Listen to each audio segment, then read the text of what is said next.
Las noticias en contexto con Adela Coriad. Bienvenidos, gracias por estar en Contexto. Uno de los síntomas de una economía para saber cómo está su salud simplemente es mirar a la construcción. Si hay tantos proyectos de construcción, eso puede darnos una idea de qué es lo que está pasando en la economía de un país, cómo se está moviendo el mercado y también entender que la construcción es cíclica, no todo el tiempo hay un apogeo de proyectos. Pero llevamos algunos años en los que se han perdido más de 12,000 empleos en la construcción y realmente lo que vemos mucho es que se apoya o se apalanca bastante con los proyectos públicos o habitacionales. ¿Qué más pueden hacer entonces en este caso? Vamos a hablar hoy con el presidente de la CAPAC, el señor Alejandro Ferrer, que nos acompaña de este y otros temas, obviamente. Gracias, don Alejandro, bienvenido. Gracias por la invitación, un placer estar aquí. Al contrario, gracias. Siempre vemos a la construcción, como dije en la introducción, como uno de los motores de crecimiento, pues algunos lo ven como de desarrollo, depende cuál sea el trabajo, el proyecto, pero yo he visto que en los últimos años la construcción ha estado muy dormida, ¿o me equivoco? Sí, la construcción, digamos que después de pandemia ha tenido un duro camino por recuperar y realmente no hemos alcanzado todavía nuestro porcentaje de participación del PIB que históricamente hemos tenido. Yo creo que en principio tenemos que mencionar varias cosas. Ha habido aumentos en tasas de interés que han afectado capacidad adquisitiva de los compradores. El gobierno ha tenido que, de alguna forma, sanear un poco sus finanzas. Eso ha impedido que haya un presupuesto de inversión robusto como quizás hubo en otros momentos. En términos generales, hay movimiento de vivienda, pero también hay muchos compradores extranjeros. Entonces tenemos que buscar la forma de que hayan más empleo. Tenemos una tasa de desempleo del 9.3% y es importante que se creen empleos de calidad con ingresos que le permita al panameño comprar y que permita, digamos, activar la economía. La economía no pasa por su mejor momento y cuando es así es difícil que la construcción se desarrolle plenamente. Así que son varios factores que han contribuido y que esperemos que podamos retomar la senda correcta. Ese 9% que usted habla del desempleo, ¿de dónde salió la cifra? Bueno, son cifras basadas del INEC, por ejemplo, que al final nos ha dicho que... Pero estaba en 7, ¿no? Estaba en 7, pero ha ido aumentando. En el último año se han perdido 54,000 empleos, okay, por ejemplo. Bueno. Y de esos 54,000, 12,000 lo hemos perdido en la construcción. Así que hemos tenido un aumento del desempleo en el último año. Hay que ver varias aristas en este tema. Una es que hasta que no se resuelve el tema de la caja de seguro social, va a ser muy difícil para todos los inversionistas saber qué hacen, a dónde invierten y cuánto van a tener que contribuir a la caja y por lo tanto generar empleo. Pero a la vez hay varios proyectos en los que pueden participar que pueden ser unas oportunidades importantes, interesantes. Por ejemplo, el Tren Panamá-David es uno de ellos y el proyecto de Río Indio. ¿Cuál va a ser, por ejemplo, la participación de empresas panameñas? La Cámara Panameña de la Construcción ha estado muy interesada en el tema de agua y hemos tenido, junto con la Comisión Intergremial del Agua, múltiples reuniones para analizar diferentes proyectos que vayan a mejorar las reservas de agua tanto para consumo humano como para las operaciones del canal. Y lo que hemos visto a lo largo del tiempo es que el proyecto más viable para ejecutar es Río Indio, sí, por las ventajas que tiene, porque técnicamente no es muy complejo, porque está solamente a unos 8 kilómetros del lago Gatún, o sea que es una reserva muy fácil de incorporar a la reserva principal del canal. Hay un tema social que la autoridad del canal va a manejar de manera responsable. De hecho, históricamente la autoridad conoce muy bien el sector, han llevado adelante programas de titulación de tierra, así que al final del camino es un proyecto que tenía que hacerse desde hace unos años atrás. Finalmente ya hay un mandato de la Junta Directiva y es obviamente el punto de arranque de un proyecto tan importante para todo el país realmente. Sí, ¿de qué forma participarían las empresas panameñas en este proyecto? Usualmente un proyecto de esta naturaleza existen dos grandes contratos, el contrato de quien lo va a construir y también existen contratos de inspección técnica y seguimiento, digamos, a la obra. Son dos espacios que tienen empresas de construcción para poder formar parte de este proyecto. Ya sea que lo hagan de manera directa a través de consorcios o con asociaciones también con empresas extranjeras que puedan tener algunas sinergias que puedan combinarse con socios locales y así poder participar las empresas panameñas. ¿Y usted ve mucha resistencia social para el proyecto? Yo pienso que vas a encontrar un poco de todo, pero principalmente creo que la autoridad del canal ha hecho un gran trabajo a lo largo del tiempo de trabajar con los pobladores sobre mejorar sus propias condiciones de vida. Hay cultivo de café en el sector, temas de agricultura sostenible. Yo creo que hay un trabajo importante que se ha hecho que solamente habría que retomar y, lógico, hay que hacer indemnizaciones para personas que van a ser afectadas directamente por el proyecto. Entonces, si usted qué sabe, o sea, no pretendo que me dé aquí una charla de Río Indio, pero nada más para tener una idea de cuándo iniciaría la construcción en este sentido.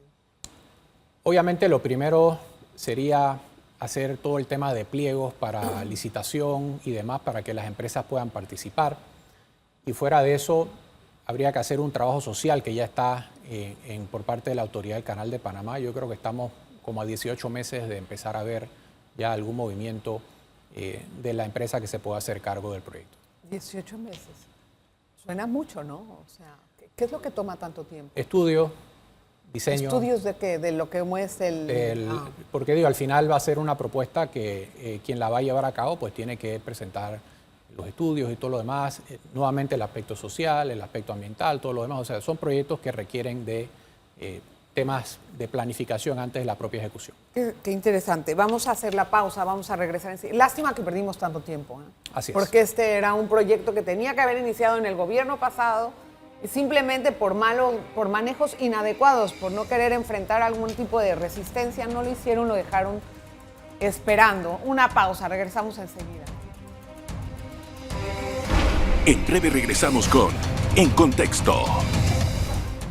Gracias por continuar en sintonía. El presidente de la CAPAC, la Cámara Panameña de la Construcción, nos acompaña hoy en Contexto.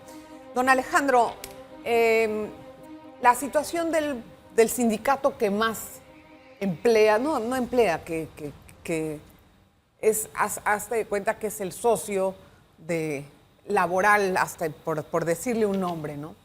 Del Suntrax es la CAPAC. Entonces, ahorita mismo se encuentran en una situación los sindicatos muy, tal vez limitada puede ser por el cierre de cuentas y bueno, por todos los hechos que ocurrieron, en donde la policía se sintió también amenazada por la manera en cómo ellos respondieron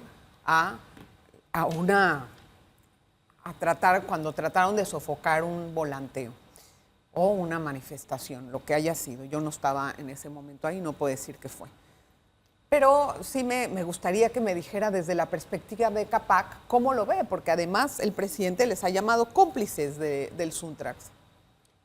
Sí, al final la ocasión es buena para recordar que nosotros tenemos una relación de carácter laboral con el Suntrax.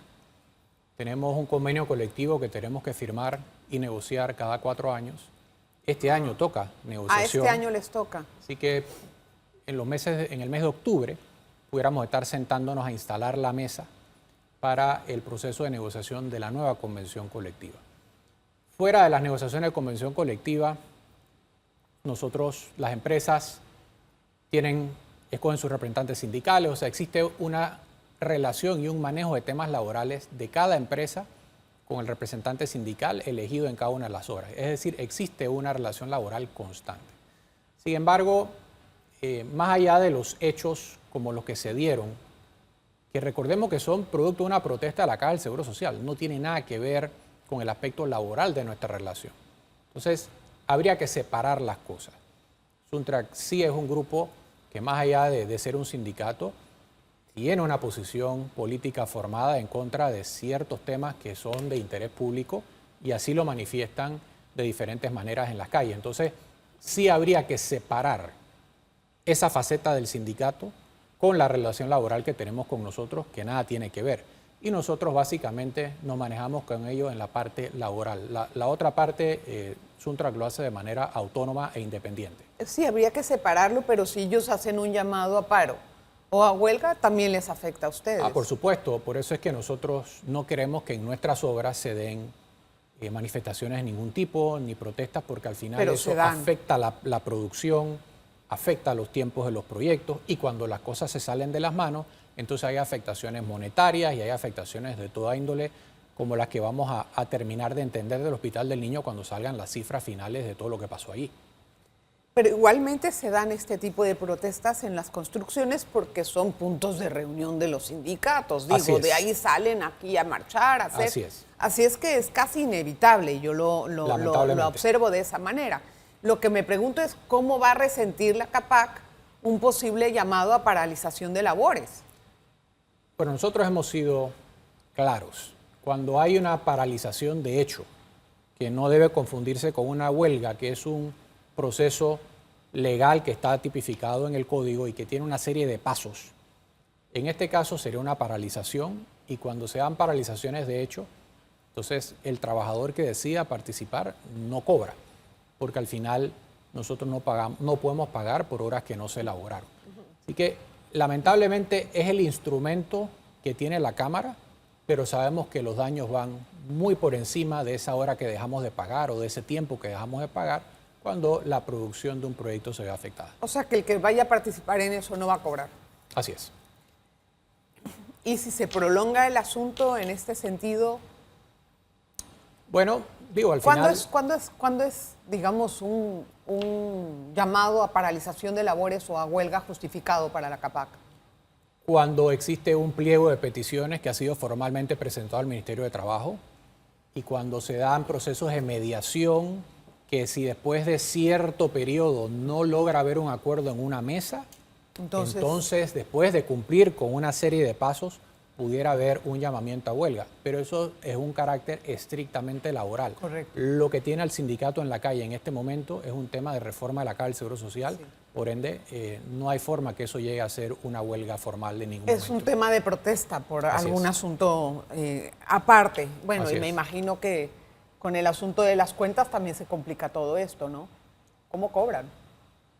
Bueno, las empresas de la Cámara mantienen lo que han hecho históricamente. Nosotros por convención colectiva retenemos la cuota obrero para el sindicato, la retenemos, y al final de que se recaudan las cuotas de un mes, tenemos un tiempo estipulado en la convención para hacerle un cheque al sindicato y ellos lo pasan a buscar. Básicamente ese procedimiento se mantiene, y así fue durante otro espacio donde le cerraron las cuentas con la administración anterior.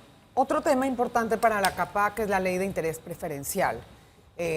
Bueno, hemos visto que el gobierno también, por una política fiscal, ha evitado hacer ese tipo de subsidios o pagos o incentivos, como lo queramos ver, incentivos fiscales para el comprador y también para la CAPAC. Pero lo que sí hemos visto es que ese interés preferencial, que era para incentivar la compra de una vivienda para las personas de bajos recursos, se ha ampliado hasta $150,000, 120,000, 180,000, que dejó de ser prácticamente la esencia que tenía. ¿Qué va a ser cuál va a ser ahorita el desenlace de todo eso después de que el Ejecutivo haya dicho que sí la va a retomar, ¿no? Bueno, en principio nosotros, porque somos conscientes también de la situación fiscal del Estado y entendemos la posición que han asumido, nosotros no estamos reclamando que se retomen los rangos encima de $120,000. Eso tuvo un momento post pandemia y tuvo un objetivo puntual de reducir el inventario producto de una situación muy particular como fue la pandemia. Ahora mismo nosotros estamos aspirando a que se mantengan hasta $120,000 los beneficios de la ley de interés preferencial, y es lo que hemos estado nosotros de alguna forma respaldando y en conversaciones con el gobierno. La ley es importante porque permitirá reactivar algunos proyectos que ya venían pensados dentro del espacio de la ley hasta $120,000, y creo que eso va a motivar generación de empleo, movimiento a nivel de fabricantes, proveedores, ventas de cemento, concreto, materiales, etcétera. Claro. Todo eso va a tener un impacto. Y no solo porque nosotros pensamos que realmente como que la parte más monetaria más relevante se da en el área de la capital y alrededores. El interior del país está muy afectado por esto porque dependen mucho más de la construcción de casas que nosotros. En el interior del país también ha salido bueno, yo no sé, quisiera confirmar con ustedes los datos. Las personas que estaban empleadas en la mina, después no fueron más sujetos de crédito para los bancos y ahora se están viendo en problemas para pagar las hipotecas. ¿Qué van a hacer las inmobiliarias con todo esto? ¿O los bancos? ¿Cómo van a manejar eso? Bueno, es un tema, porque cuando alguien pierde su ingreso y su trabajo, pues se entiende que se imposibilita para cumplir con una serie de obligaciones. En ese caso, producto de los, digamos, préstamos hipotecarios y todo lo que eso conlleva, tiene que haber una negociación entre la banca y el cliente. Se entiende que los bancos, su negocio no es reposeer propiedades, así que ellos buscarán los espacios para manejar una situación puntual con sus clientes para ver de qué forma pueden salir de esta situación que es muy complicada. Digo, porque también es el patrimonio de la familia, Claro. Es una pérdida espantosa, es un dolor, un duelo muy fuerte para la familia que estaba teniendo por lo menos una idea. ¿Y cuál es el inventario de propiedades en este momento? Pero me contesta después de la pausa, se me olvida que tengo que hacer una pausa. Vamos a regresar enseguida, no se vayan. En breve regresamos con En Contexto. Hoy conversamos con Alejandro Ferrer, habíamos quedado de entender cuál va a ser cómo estaba comportándose el inventario de habitacional, me imagino, y también comercial, no sé poco de la parte comercial, ¿cómo está la situación en la parte comercial? Inventarios de vivienda pueden haber alrededor como de 19.000 unidades en diferentes rangos. En términos generales, los inventarios se comportan diferente. Por ejemplo, en las casas de interés social, porque son viviendas pequeñas que se pueden construir en pocos meses, es muy normal que una promotora construya una vivienda cuando ya tiene alguien en firme para comprarla. Y eso permite, primero, cuidar el flujo de caja, uno, y segundo, no construir un montón de casas y quedarse sentado esperando a ver quién se las compra. Claro. Así que en el mercado de interés social, la forma en que se da el negocio no acumula grandes cantidades de inventario. Por otro lado, sí debo decir que hay personas que en algún momento presentaron una carta irrevocable de pago del banco como sujeto de crédito y 3 meses después de esa carta ya el banco no la respaldó, porque consideró que las condiciones del cliente cambiaron y ya no lo consideraron sujeto de crédito. Entonces, esas casas que en su momento fueron construidas porque estaban vendidas, ahora se convirtieron en casas disponibles para la venta y no ha sido tan fácil colocarlas. Eso Pero los ha precios pasado. sí están están altos los precios. Algunos promotores han tenido que ajustar un poco porque Poquitito. de alguna forma tienen que salir. Digo, en una casa de interés social hay que entender que los márgenes no son muy altos. Es verdad, pero... Y tienen que de alguna forma salir del inventario, pero sin tampoco hacer... Ahora es no buen pueden dar precio, grandes rebajas. ahorita es buen momento para comprar una casa. Los intereses están altísimos. Los intereses han subido y realmente no tenemos mucha claridad cuál va a ser la política monetaria del gobierno del presidente Trump, que ha resultado ser una persona que ha tomado decisiones impulsivas, que especialmente con temas en nuestro país, creo que maneja unas ideas muy propias de él al discurso que quiere hacerle llegar a sus votantes, pero no necesariamente son cosas muy reales que tienen que ver con Panamá. Pero la política monetaria sí pudiera afectar un poco el costo y mucho se habla en los medios sobre la pérdida del grado de inversión de Panamá. Si Panamá pierde el grado de inversión, significa que el costo de financiamiento para todo el mundo se va a encarecer. ¿Pero eso es para el financiamiento nuevo o para el financiamiento que ya escogimos en un momento dado? O sea, para las hipotecas que están andando, ¿se va a aumentar la tasa o para las nuevas hipotecas? Principalmente pensaría yo que para las nuevas, porque al final es el costo de fondeo que tiene un banco para poder prestar dinero. Si eso se va a alcanzar a las hipotecas existentes, pues yo creo que eso es una pregunta para hacerle a los bancos que manejan mejor su negocio, pero Definitivamente que para lo que viene, si a mí me cuesta más dinero obtener fondos para prestar, se entiende que las tasas van a ir para arriba.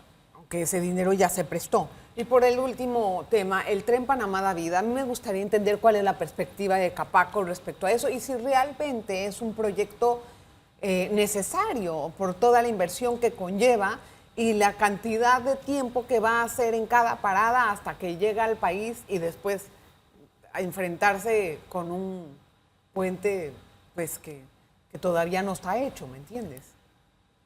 En el mes de abril nosotros vamos a recibir en la Cámara a la Secretaría que se encarga del proyecto del tren para conocer las últimas actualizaciones del proyecto. Es un proyecto que está siendo impulsado por este gobierno y nosotros desde el punto de vista de Capac lo podemos ver de manera positiva por lo que eso pueda generar en cuanto a empleos y en cuanto a cambiar un poco las condiciones. Eso cambiaría la forma en que se mueve la carga en Panamá, porque al final somos un país pequeño donde estamos apenas a 5 o 6 horas de la frontera, así que cambiaría drásticamente cómo se mueven las cosas en Panamá. Sin embargo, sería un proyecto primero de gran magnitud, donde el financiamiento sería un reto, porque Claro. no es un proyecto que se puede fondear con ingresos locales, tendría que buscarse un financiamiento internacional o la empresa que se encargue de esto pudiera ser ya sea una asociación pública-privada o una concesión. Entonces, sí hay un tema de financiamiento importante que habría que estudiar bien y lo otro sería la ruta. No, y el otro, el costo. El costo. El costo del pasaje y el costo del movimiento de carga. Tal vez te sale más barato moverlo en carro. O sea, eso debe de verse con una visión internacional, creo yo. Yo creo que es un proyecto interesante, pero que sí tendría que estudiarse muy bien porque al final del camino representa una inversión de las más relevantes que tendría el país en los próximos años. Y el país no podría financiarla, imagínate. No, con la situación actual no. Sí, también nos está costando el nuevo puente sobre el canal, que todavía no están dando, y la parte del metro que debería de tener, bueno, que está avanzando en alguna forma, pero Sí. Vamos a tener un metro. ¿No sería mejor tal vez alargar el metro hasta David? Por ejemplo, continuar los tramos del metro más allá antes de hacer el ferrocarril. No sé, doy El plan de ideas. inversiones del metro está pensado para la ciudad y tienen un plan de 8 líneas a 2040 aproximadamente. Y a medida que el metro va ampliándose y van estudiando la demanda de los pasajeros, me imagino que así mismo irán dándole prioridad a algunas líneas y extensiones dentro de su propio plan. Yo pienso que extenderlo hacia el interior ya es objeto de otro tipo de sistema ferroviario. Claro, es un tren de pasajeros, Sí, no así es es. de carga, Así como es. también se quería combinar Así es. el otro. Bueno, don Alejandro, vamos a ver qué es lo que va a pasar. Ojalá que tengamos pues una mejor coincidencia en los temas diferentes que hay con respecto a la Caja de Seguro Social y la forma en cómo se está manejando esto. Espero de verdad que podamos salir adelante como país. Tenemos un gran futuro si todos sabemos cómo llevarlo y el norte que debemos de tener. Gracias, don Alejandro. Bienvenido. Gracias a su usted por casa. el espacio. Gracias. A su casa, bienvenido siempre. Nos vemos la próxima.